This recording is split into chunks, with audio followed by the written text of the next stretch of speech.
just sort of hearkening back to the very beginning of the course in the fall of 2011. Shawna taught during that term and most of the terms between then and now. Recently there have been some gaps, but so, and I had the occasion to watch a lot of those early videos the past few days, and it's so different from now. We had really terrible lighting and sound and everything was, but still the ideas that come through are really cool and you know, exciting and so on. So I think that our 9-year history has been a period of you know, obvious technological growth, right? Where the course has actually gotten better because our recording and you know, everything about it. Believe it or not, in the beginning, I gave an introduction to every lecture, and the funny thing about Jonathan White's lecture, which was so important to him at the time, is you could see him cringing as I spoke more and more because he felt I was sort of sucking all the life out of his talk, you know? And it's so much invested in it. If I talked any longer, you're just going to wreck everything. So he was so relieved when I sat down. So maybe Shawna is feeling the same now, and this is what Jonathan White felt 9 years ago. Shawna, welcome very much. And yeah, good we're to be looking back. forward to your talks. Hi everyone. Thank you very much for waiting. Apologies for being late. So you're going to learn a little bit more about me as the slides go on, and I will be learning about you, I guarantee it. And you look like a med student in the back, or you just really like scrubs, one of the two. I'm a physician. Oh, perfect. I was a third-year med student when I started teaching, and I remember showing up to my first lecture. I was very post-call. I was in scrubs, and that was the first course in 2011. It was great. So that brings back fond memories. So before we get going here, you guys can all hear me okay, yeah? Perfect. So if something's wrong with the sound, you need me to pronunciate, you know, just kind of point to your ear and then, you know, say just your upwards, and I'll project more. So before we go any further, we're going to go into a little thought experiment here because I want to get you into the frame of mind that to talk about innovation and disruption and trying to think about how we can design better. So fast forward to the year 2027. We have a young boy, his name is Timmy, and he has a day off from school. So he puts on his favorite VR headset and he shoots bad guys. And this is what he sees in his screen. He is targeting these invaders. And he gets every single one of them, passes the round, and wins the game. But here's the catch. Here's the switch.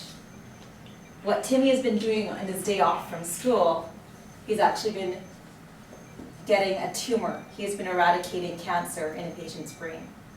And so this might sound like science fiction, but I hope to show you over the course of this lecture that there's a lot of crazy technology, even in this day and age, even today in 2020. And I hope to show you the models and paradigms of medicine and the problem spaces that exist with us in the present day, and how we can think about designing and the challenges and the opportunities. So that's what I call the game for fun, the Terminator. That was clever. Today's lecture is called Engineering Tomorrow, Fostering Culture of Disruption and Innovation. That's not 2017 clearly, 2020. So my objectives for you coming out of this lecture are the what, the why, and the who. So I want you to develop a sense of technologies that exist in this day and age that have the potential to impact the future of medicine and how we design. I want you to know why we care about them and why they may help us. And then how we ourselves get into that thinking space, into that space of designing and knowing what our opportunities are, what our threats are, what our weaknesses, what our strengths are. So by the end of this, I want to have answered 3 questions. What is innovation? Why does it matter? and how does one innovate? So keep those three questions in mind, the what, the why, and the how. But let's start with another thought experiment. This will be really interactive. If you have any questions throughout, just raise your hand and we'll go back and forth. It's meant for you to be getting things out of this as we go along. So, easy question, what is this? Bottle, perfect. It's not a trick question. So, what is the purpose of a bottle? Whole liquid. The whole liquid. Okay, that's the obvious case. What else can a bottle be used for? Create a baking soda volcano. Yeah, to create a homemade explosive, not that I recommend that, but yes. What else? Make a funnel. Make a funnel, yeah.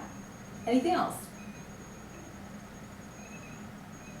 The answer is a bottle is anything you want it to be.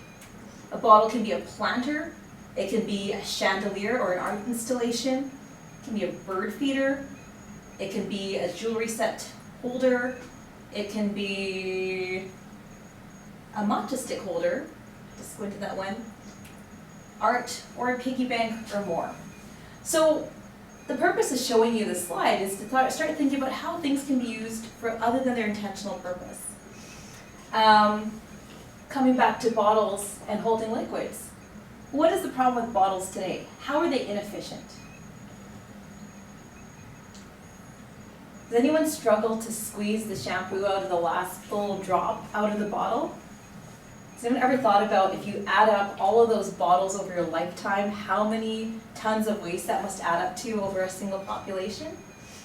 So that really used to frustrate me, and when I first started teaching this course, I used that as a question to say, how can things be made better? And then there was a group at MIT that did one step better and said, okay, let's re-engineer the bottle and design it so that the surface cohesion properties, this is your typical Heinz ketchup bottle, where the cohesive properties between the ketchup and the bottle itself are such that you're wasting ketchup.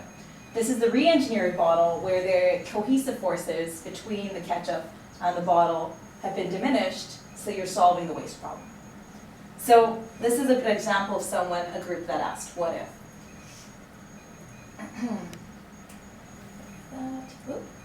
So that's kind of the introduction to what this next hour and a little bit is going to be. So introductions, this is me. I am a physician, scientist, astronaut candidate, tech innovator, adventure expeditioner, throw whatever words you want.